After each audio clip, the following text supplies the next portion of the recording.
สวัสดีครับสวัสดีทุกท่านนะครับที่เข้ามารับชมอยู่กับผมนะครับจีจีคลิปนี้มาพบกับแนวทางหวยเราพัฒนา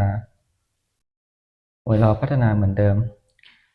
วันที่13 เดือน 8ปี69นะครับผมเป็นหวยเราพัฒนาสูตร2ตัวเด่นก่อนจะไปดูแนวทางเนาะแอดก็ฝากพี่ๆด้วยแล้วกันนะ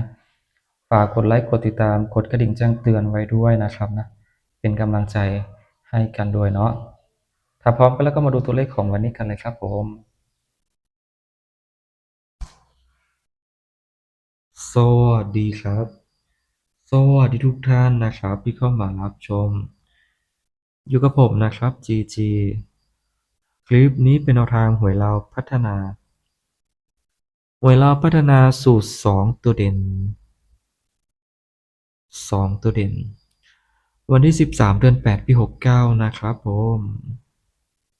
เมื่อวานนี้เข้าอยู่นะทุกคนนะ3ตัวบน7182ตัวล่าง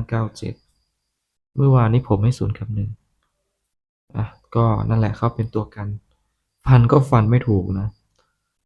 เอาตรงๆเลยนะครับแต่ว่าเป็นตัวกันนะฟันศูนย์ไม่มีศูนย์เลยฟัน0 มา 1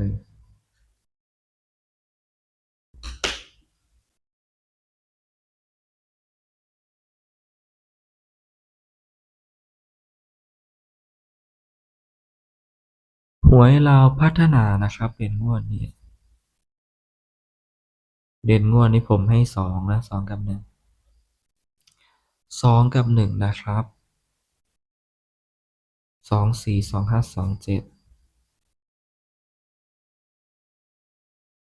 271นะครับ14 15แล้วก็17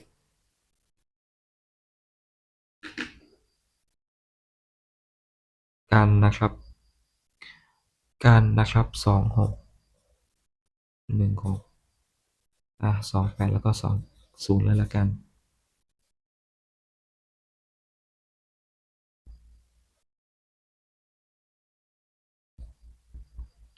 ตัวฝันนะครับงวดนี้ผมคิดว่าน่าจะเป็น2ละกันนะ2ละกันตัวเน็ตนะครับก็จะมี24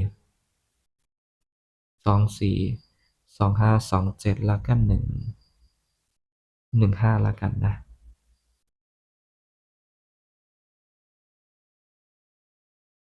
24 25 27แล้วก็15นะครับนะขอให้เข้าอีกละกันสำหรับหวยลาวพัฒนานะขอให้เข้าอีกเนาะหวยลาวเลข2 ตัวนะครับก็จบไปแล้วต่อไปมาดูเลข3 ตัว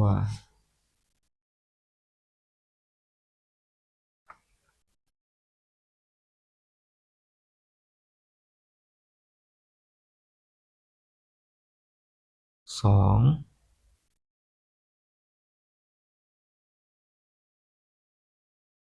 2 57 54 58 2 74 2 78แล้วก็2 4 8